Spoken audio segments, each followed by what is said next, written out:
नमस्कार मित्रों, एक बार पुनः हाजिर हूँ आप सभी के सामने एक और लेक्चर लेकर के, जिसका शीर्षक है C plus plus programming basics. सबसे पहले तो आप सभी का स्वागत है आपके अपने चैनल पृष्ठी द रे ऑफ लाइट पे। और उम्मीद करता हूँ आप सभी लोगों का जो दीपों का त्यौहार है, दीपावली, बहुत ही बढ़िया रहा होगा। और अंत में एक बार पुनः आप सभी को इस शुभ अवसर की बधाई देता हूँ। तो आइए शुरुआत करते हैं इस तीसरे लेक्चर की।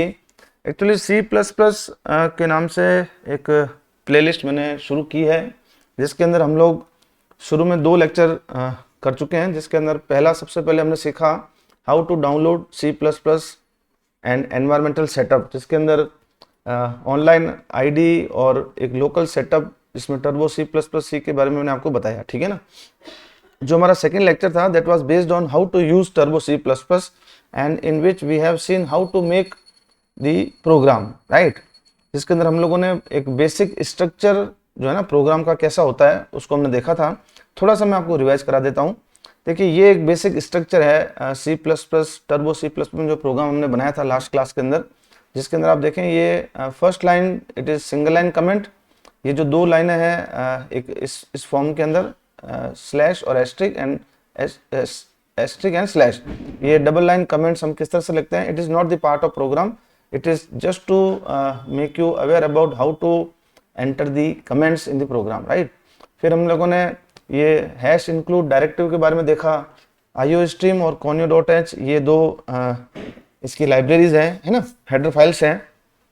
इंट मैन इसका मेन फंक्शन है, और जो लाइब्रेरी है इनके अंदर जो फंक्शन इनबिल्ट है, जैसे आईओ स्ट्रीम के अंदर सी आउट वाला है, conio.h के अंदर CLR SCR और get ch है। और फिर क्योंकि हमने मेन फंक्शन का जो रिटर्न टाइप है वो इंट रखा था, इसलिए हमने रिटर्न टाइप 0 किया। ये सारी चर्चा हम कर चुके हैं, ठीक है ना। अब हम आगे बढ़ते हैं इस चीज को कि सी प्लस प्लस प्रोग्रामिंग का बेसिक्स का क्या मतलब है। देखिए, हम लोग प्रोग्रामिंग क्यों सीखते हैं, हमारा अल्टीमेट एम क्या है। वी वांट टू मेक और we want to develop some softwares. किसके लिए? To manage the information. Information का मतलब क्या है? वो कोई भी डेटा हो सकता है, जैसे इंटीजर टाइप का हो, अलग अलग तरह का डेटा हो, आपकी इमेजेस हो, टेक्स्ट हो, वीडियोस हो, any kind of data you may consider. उन सब का जो मैनेजमेंट है वो थ्रू सॉफ्टवेयर होगा। और सॉफ्टवेयर बनाने के लिए, है ना, डेवलप करने के लिए आपको प्रोग्रामिंग लैंग्वेज आना जरूरी है। बहुत सारी प्रोग्रामिंग लैंग्वेज चलती हैं, अभी टॉप के ऊपर पाइथन चल रही है। हमारा जो ये बेसिक हम लोग सीख रहे हैं अभी, टर्बो सी प्लस प्लस के बारे में हम देख रहे हैं, ठीक है ना। अब प्रोग्रामिंग लैंग्वेज सीखने के लिए आपको बहुत सारी चीजें काम में लेना पड़ती है, right. In programming, in order to store, ये जो इन्फॉर्मेशन बात कर रहे हैं, जो डेटा है, इंटीजर है, टेक्स्ट, इमेज, जो भी है, इन सबको स्टोर करने के लिए आपको अलग अलग तरह की चीजें काम में लेनी पड़ती हैं। कई तरह के वेरिएबल्स हैं, है ना, डेटा टाइप्स हैं, कॉन्स्टेंट्स हैं, और भी बहुत सारी चीजें हैं। वो अलग अलग प्रोग्रामिंग लैंग्वेज के हिसाब से अलग अलग हो सकती हैं, ठीक है ना। We will mainly focus on turbo C plus plus programming, right. तो जिसके अंदर हम लोग देखेंगे कि जो कीवर्ड्स हैं वो क्या होते हैं, आइडेंटिफायर्स क्या होते हैं, डेटा टाइप्स, है ना, कॉन्स्टेंट्स, वेरिएबल, उनका डिक्लेरेशन किस तरह से होता है। ये सब करने के बाद फिर हम आगे ऑपरेटर की भी चर्चा करेंगे, और फिर इनका जो कंट्रोल स्ट्रक्चर्स हैं, जो लूपिंग वगैरह है, वो भी हम आगे बात करेंगे। ये एक मोटा मोटा तौर के ऊपर यूँ मान लीजिए कि इस पर्टिकुलर यूनिट का ये कंटेंट है, ठीक है ना। अब किसी भी लैंग्वेज को सीखने से पहले, जैसे मान लीजिए आप अंग्रेजी सीखते हैं, ठीक है ना, तो अंग्रेजी में सबसे पहले आपने क्या सीखा? आपने अल्फाबेट सीखे, मान ABCD, राइट। फिर उन अल्फाबेट्स के माध्यम से हम लोगों ने शब्द बनाए, वर्ड बनाए, और फिर वर्ड से हम लोग सेंटेंस की तरफ प्रोग्रेस हुए, और फिर बाद में हम लोग पैराग्राफ की तरफ प्रोग्रेस हुए, ठीक है ना। जैसे कोई आपको कहता है पैराग्राफ इंग्लिश में बनाइए, जिसको इंग्लिश नहीं आती है, देन फर्स्ट ही has to learn about the alphabets, then words, sentences, and then he will proceed to make the paragraph। एक सिमिलर काइंड ऑफ स्ट्रक्चर एक प्रोग्रामिंग लैंग्वेज का भी होता है। तो मैंने एक एनालॉजी इसके अंदर बनाने की कोशिश की है। तो देखिए, ये मैं आपको समझा चुका हूँ। इंग्लिश भाषा के अंदर सबसे पहले alphabet, word, sentence, and then paragraph. Direct paragraph you can not learn, right. Similarly आपके पास एक कैरेक्टर सेट होता है किसी भी लैंग्वेज को सीखने के लिए। तो this character set is basically analogous to the alphabets of English language, right. Similarly, if you talk about the word, then analogous in programming language you may say the keywords, identifiers and variables। ये हम देखेंगे आगे क्या क्या होते हैं। If you talk about the instructions, जो आप प्रोग्रामिंग के लिए इंस्ट्रक्शंस देंगे सिस्टम को, वो आपके बेसिकली सेंटेंस है। और जो आपका फाइनली प्रोग्राम बन जाएगा it is nothing but analogous to the paragraph, right. तो एक एनालॉजी बन जाती है कि जैसे अंग्रेजी भाषा हम किस तरह से सीखते हैं वैसे ही आपको प्रोग्रामिंग लैंग्वेज सीखने के लिए बहुत सारी चीज़ें शुरुआत में देखनी पड़ती हैं। हमने उसका बेसिक स्ट्रक्चर देखा है। अब क्योंकि वो तो एक सिंपल प्रोग्राम था, आप लोगों ने एक वर्ड को मैसेज करवा दिया, ठीक है ना, but it is just the beginning. But आपको आगे अगर सॉफ्टवेयर मैनेज करना है तो कॉम्प्लेक्स प्रोग्रामिंग की तरफ भी जाना पड़ेगा, ठीक है ना। तो आगे बढ़ते हैं। जैसे अगर हम कैरेक्टर सेट की बात करें C++ की, तो सारे alphabet capital letters small letters allowed है। डिजिट्स 0 to 9 आप जानते हैं। स्पेशल सिंबल्स मैंने यहाँ पर स्क्रीन पे दिखा रखे हैं, है ना। ये सारी चीज़ें इसमें पूरा कैरेक्टर सेट इंक्लूड रहता है। अब अगर हम कीवर्ड्स की बात करें तो keywords are basically the reserve words, जिसका मीनिंग कंपाइलर को ऑलरेडी एक्सप्लेन रहता है, ठीक है ना। And these keywords we can not use, हम as a user as a programmer उनको यूज नहीं कर सकते किसी और चीज के लिए, ठीक है ना। ये मैं आगे आपको और एक्सप्लेन करूंगा। ये देखिए मैंने आपके सामने एक स्लाइड रखी है, इसमें कुछ कीवर्ड्स हैं, ठीक है ना, जिसके अंदर आप देखें bool, bool is the keyword reserve for the boolean, right. CHAR for character, है ना। जैसे फ्लोट है, INT है फॉर इंटीजर है ना। इस तरह से जैसे वॉइड वाला फंक्शन है, रिटर्न है, ये सब सारे डबल हैं, ये सारे कीवर्ड्स हैं। इनको आप यूज नहीं कर सकते प्रोग्राम के अंदर बतौर वेरिएबल या बतौर कांस्टेंट, ठीक है ना, क्योंकि ये ऑलरेडी डिफाइंड है कंपाइलर के लिए, ठीक है ना। जैसे कुछ उस छोटे तौर पे अगर आप देखें तो इंटीजर के लिए इंट कीवर्ड डिफाइंड है, कैरेक्टर के लिए CHAR, फ्लोटिंग के लिए फ्लोटिंग पॉइंट के लिए फ्लोट, डबल फ्लोटिंग पॉइंट के लिए डबल और बूलियन के लिए बूल। ये एक सिंपल मैंने डेटा टाइप आपको बताया है ना। ऐसे 50 से 60 कीवर्ड्स फिक्स हैं, ठीक है ना। अब फाइनली हम ये कंक्लूजन निकालना चाहते हैं कि जो कीवर्ड्स हैं वो आपके रिजर्व वर्ड्स हैं, right. And these reserve words can not be used as identifier names. What are these identifier names? Identifier का क्या मतलब है वो हम समझते हैं, ठीक है ना। Identifiers in a program are used to refer the names of the variables, functions, array, class or any other user defined data type. मतलब आप जब प्रोग्राम बनाएंगे तो you are basically a user, right? So you will use lot of variables and constants, but you cannot use keywords, right? तो जो identifiers हैं वो तो हैं आपके user defined data type, और जो ऑलरेडी कंपाइलर को बता चुका है, ऑलरेडी फिक्स्ड है, जो रिजर्व्ड है, वो है आपके कीवर्ड्स, राइट। कुछ एग्जांपल्स हम और देखते हैं।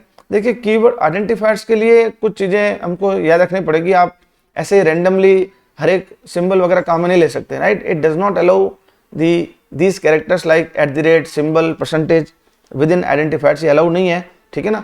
और दूसरी चीज़ जो टर्बो C++ लैंग्वेज है it is case sensitive, right. तो upper case and lower case are मतलब उनको अलग अलग ट्रीट किया जाता है, ठीक है ना।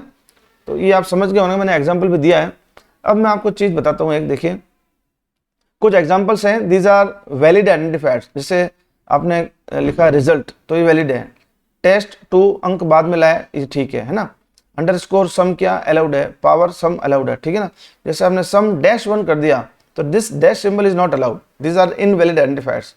पहले नंबर लिया है फिर आपने शब्द लिखे, वो अलाउड नहीं है। The first letter must be a character, right. जैसे ब्रेक है, you can not use because break is a keyword.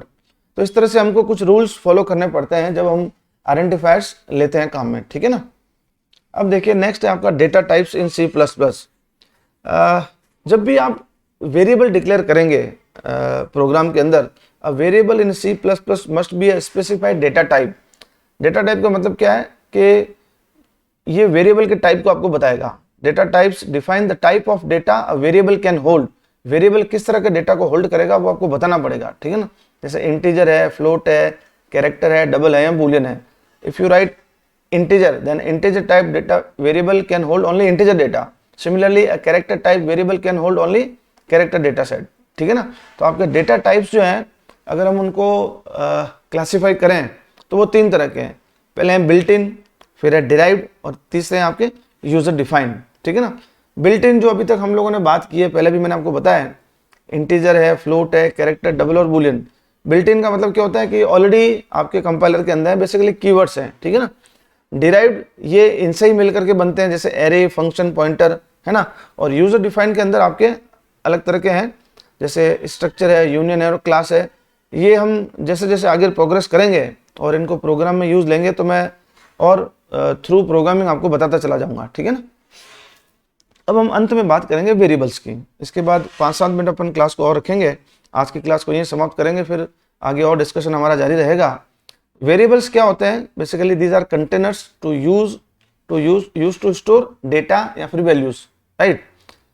देखिए, जब भी हम कोई प्रोग्राम एग्जीक्यूट करते हैं, जैसे आप लोगों ने मान लीजिए कोई वैल्यू डाली प्रोग्राम के अंदर, ठीक है ना, जैसे मान लीजिए आपने 2 नंबर डाले 10 और 20, तो ये कंप्यूटर के अंदर कहीं ना कहीं जाकर के स्टोर होंगे, है ना।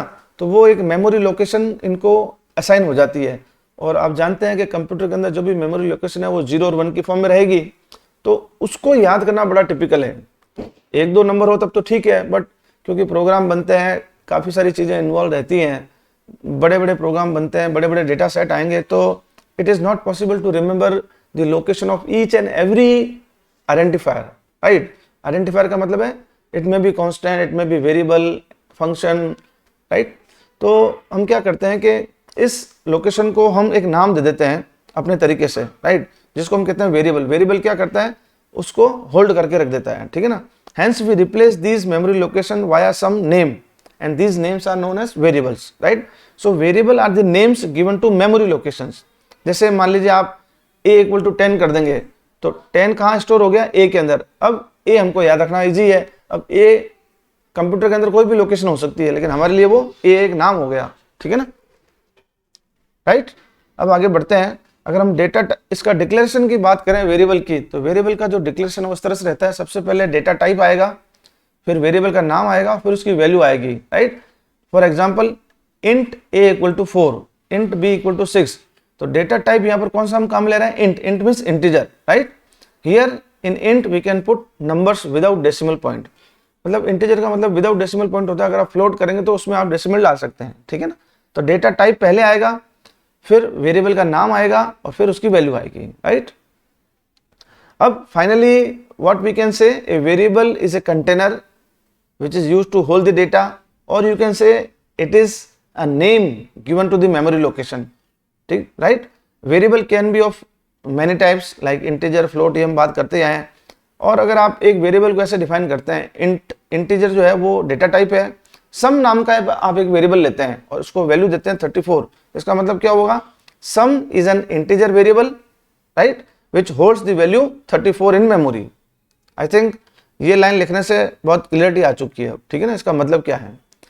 अब फाइनली जो 5 तरह के मैंने आपको ये जो डेटा टाइप बताया, जैसे इंटीजर है, इसका एग्जांपल क्या हुआ?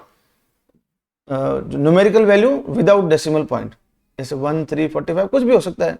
कैरेक्टर का मतलब होता है आपके स्मॉल लेटर और capital letter, right, A to Z all are valid. Floating point, float का मतलब होता है फ्लोटिंग पॉइंट नंबर, ये बेसिकली लो प्रिसीजन के हैं, पॉइंट के बाद में 1-2 डेसिमल तक, है ना, जैसे 3.14 है, 1.33 है, राइट। सिमिलरली आपका डबल जो है वो हाई प्रिसीजन नंबर होता है, इसके अंदर आप पॉइंट के बाद में और डिजिट ले सकते हैं, जैसे 2.1469 और भी पीछे तक जाएं, हाई प्रिसीजन वैल्यू आती है इसमें आपके डबल के अंदर, राइट। और बूल के अंदर आपके 2 ही पॉसिबिलिटीज हैं, ऑन और of, you can say true और फॉल्स, राइट। आई थिंक किस किस तरह के वेरिएबल में कौन कौन सी वैल्यू अपन डाल सकते हैं वो मैंने आपको बता दिया, राइट।